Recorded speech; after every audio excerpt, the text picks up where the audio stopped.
In this second presentation on situated cognition, we'll talk about some of the more detailed assumptions of situated cognition. So, as I said before, within the situated cognition approach, context is everything. This context refers to a variety of different levels: the social, physical, interpersonal, community, and individual levels. The social context refers to the social group or the social setting. Do the students in the group really know each other? Do they have experience interacting? We've probably all gone to a workshop or something where very early on we're asked to get into groups and work with people, and it's really awkward because you don't know these people and you don't have experience interacting with them. Whereas much later on in the workshop or in the course, if you've had to get into this kind of situation often, it's a whole lot more comfortable, and so you can move right into that situation a lot more easily. The physical context refers to the physical setting of the learning context. Is it a normal classroom? Is it a computer lab? So what's the physical environment like, and how is that conducive or not to learning? The interpersonal context refers to the nature of the relationship between the student and the teacher, or between the student and the other students. You've probably all been in classrooms where there's a really positive dynamic, and that can really facilitate learning. But in learning situations where the dynamic is negative, where there's some negative interaction or negative feelings between students or between students and a teacher, it can really interfere with learning to the extent that people don't want to interact or they don't want to communicate with each other. The community context refers to the larger cultural setting. So is learning taking place at a school or church or at a home? And the individual context refers to what's going on within the individual. We all know that mood, health, well-being, and so on affect our abilities to learn. And so we have to consider that in terms of what's happening inside the individual and how does this interact with all the other contextual levels. A normally outgoing person may not be so outgoing in one particular situation because they don't feel good, or because they're cold in the classroom, or they're in a foreign environment. So some or all of these contexts may change for one learner from one learning situation to another. Situated cognition theorists argue that all of these factors are important parts of the learning process. So it's through an individual's interaction with his or her environment that learning really occurs. One process in which this interaction may occur, according to situation model theorists, is called legitimate peripheral participation. We can see what this means by really breaking it down. Legitimate refers to the idea that a person has to be an accepted part of a social culture for learning of that culture to really occur. So, for example, think about the anthropologists who observe primitive cultures. Because they're not accepted parts of those cultures, the natives may either try to fool them or hide things from them. My husband, several years ago, did a thesis on the English language learning system in the schools in Yap, which is an island in Micronesia. People there in the education system had previously been burned by anthropologists in the past, so they're skeptical of his motives when he arrived. It took a lot of work on his part to develop trusting connections, and he actually had to spend a fair amount of time there so that he could conduct his research.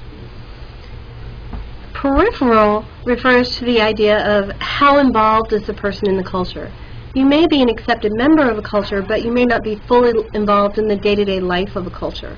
So in the example of my husband's thesis in Yap, he eventually became accepted in that culture, but he was still a very peripheral figure.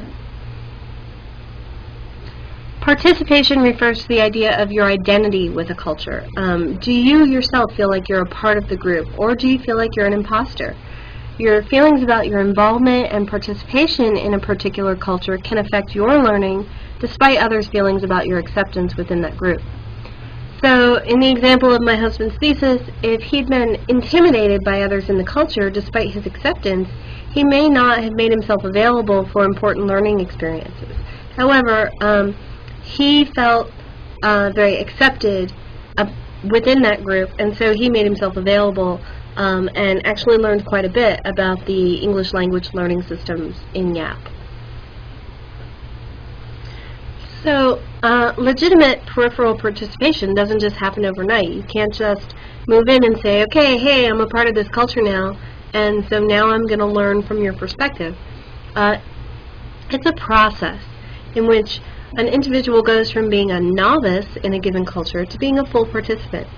And so consider the process of going from being a new faculty member or teacher or even a student teacher to being a faculty member, whether you're teaching at a college or teaching in an elementary or secondary school. There's a process of acceptance within that culture. From the legitimate end, you have to be a faculty member to go to faculty meetings and have faculty on your ID card or a paycheck for that matter. The peripheral part of it would refer to how involved you are in your faculty. Do you know everybody? Do you know all the politics of your department or of your school? And do you participate in departmental or school activities? Participation refers to the idea of how do you feel about yourself as a faculty member.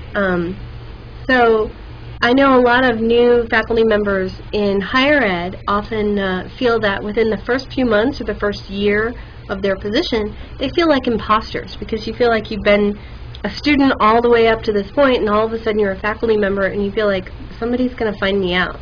But that quickly changes because you become more and more involved in the culture. Now, because legitimate peripheral participation is a process, you can think of it like your development within a culture. You can talk about the different stages of this development in terms of a learning trajectory. And you go from being on the periphery or the edge to sort of being inside and then being on the outside again. So at the peripheral stage, for example, when you're a grad student, you might have more of an in with the faculty than you did as an undergrad, in that you have more experience and more interaction with faculty. And you might know some of what's going on in a department or in a program, but you're still kind of on the outside looking in. At the inbound stage, let's say when you're just about to finish your degree, either you're a student teacher or you're a PhD student, sort of at the end of your graduate program. Even though you might be an accepted part of a group, you might have just gotten a new job as a faculty member, you still feel a little bit like an outsider. This is that feeling that I just described about being a first-year faculty member at the U. At the insider stage, you're a seasoned faculty member and you feel like you're an accepted and integral part of your group. At the boundary stage, maybe you're sort of heading toward retirement. Maybe you don't teach full-time anymore, or you've started consulting, or for some other reason your interests become divided between your job and another experience. Even though you're still part of the group, you don't feel so much like it. You feel like you're a little bit more on the periphery. And then finally, you go back to the outsider stage again. You leave your job, you retire, you move. For whatever reason, you're no longer a part of that culture. So shifting in and out of a culture isn't just an on or off situation. It's a process. It's a trajectory.